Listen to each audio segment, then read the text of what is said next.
There is one obsession that drives the Conservative Party, even more so than Brexit. Even more so than Brexit. Yes, I tell you now, because even this desire that really has driven a certain section of the party, also had a very wide, well, put a lot of the fuel in the car that drove a lot of these MPs to do Brexit. And oh boy, oh boy, oh boy, are they demanding this again and again and again and again. So, what are they demanding? Tax cuts. Constantly. That's all they're demanding. A slightest gleam. We've managed to avoid a recession, guys, by 0.2%, I think it was, that the economy grew. Okay, excellent. We avoided going into recession, but the economy grew by 0.2%. And I've said before that, growth isn't the best way to chart the economy, but sometimes you've got to look at growth and think, well, 0.2% is hardly anything you should be really celebrating, guys, especially people who say that their wacky, crazy economic ideas would drive the UK to like a constant 3% growth year on year. And I'm not joking when I say that. People like William Hague, Liz Truss, because she's part of that crew, Priti Patel, all the usual suspects, all saying, if we go on this direction, then we can grow the UK economy by 3% every year.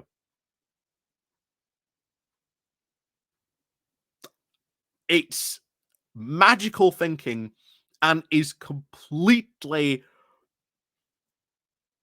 well, it boggles the mind the type of economic damage that they would unleash. And bear in mind, we've already seen this from Liz Truss when she took over with her mini budget. And this is something else I will repeat. This was a mini budget that almost destroyed the UK economy and took out the entire UK pensions industry, which would have had catastrophic effects on the UK economy because the UK pension industry is so tied to many other things in the UK. It would have been catastrophic. And that was just a mini budget. Could you imagine the type of damage Liz Truss could have done if it had been a proper budget? And yet, all these Tories constantly demanding, we want tax cuts. We want tax cuts. And ultimately, what does this mean? Well, it means reducing the size of the state. As we said that before, when they are calling for these tax cuts, and which would result in shrinking the size of the state, they are implying that the state should no longer provide certain services. So what services then should the state no longer supply, or at least provide? That's where the conversation ends, because they know that that is not politically good. What they are just trying to do is, oh my God, we've got the highest taxes in ever. Well, yeah, we do have the highest taxes for quite some time. But if that is the case, we do have all these higher taxes. First of all, where is all this money going? Where is it being spent on? If public services are absolutely in dire straits and these Tory MPs are demanding that these services are cut even more,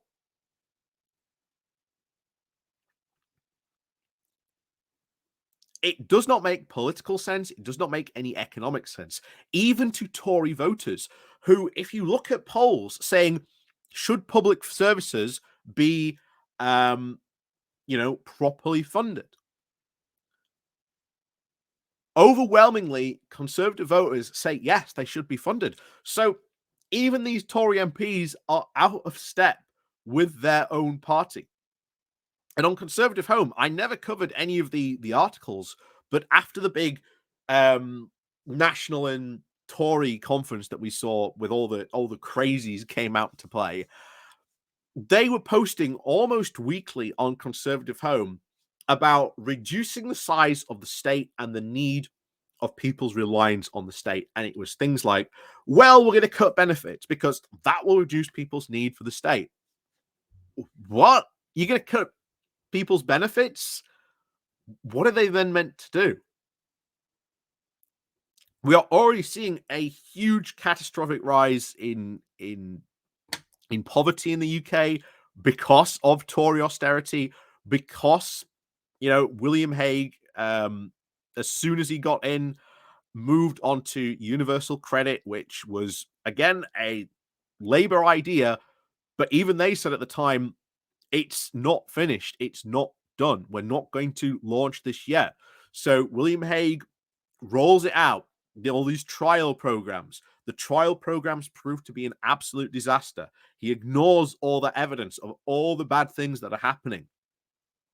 And he just keeps on rolling it out to a state now where universal credit is just not fit for purpose for many people in the UK to be able to survive if they are in that situation. And that's what it should be. It should be a social safety net so that people don't end up destitute.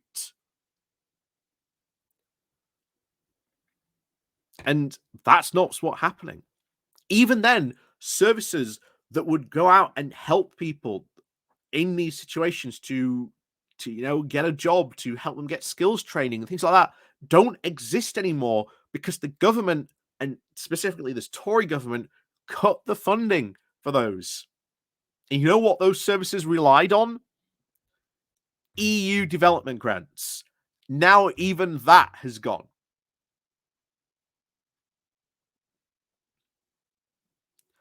But they are obsessed with demanding tax cuts, demanding a completely delusional farce, which almost destroyed this country's economy, thanks to Liz Truss.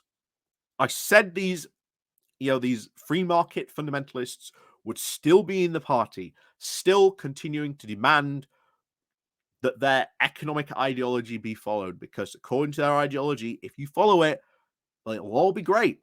Even Liz Truss has constantly done talks and everything else saying that, oh, look, if the anti-growth coalition had not been listened to, and the rest of my party had held their nerve, we'd be in a fantastic state now. Of course, she's got no evidence to back up her claims that we'd be in a better state. She's just got her ideology to fall back on. And as usual with the Conservative Party, with their following their ideology, if the ideology is not working or the economy is not working, well, it's not the fault of the ideology. It must be the fault of something in the economy. Surely it's these zombie companies who deserve to die, or anything else that they can possibly think of that they might want to blame for their ideology not working. But this is the demand they are continuing to make. And will Rishi Sunak fall for this? Well, he's a weak prime minister, potentially about to give Suella Braverman the boot. If that happens, then the Tory right may just decide to push even harder for these and start to pile on a lot more pressure.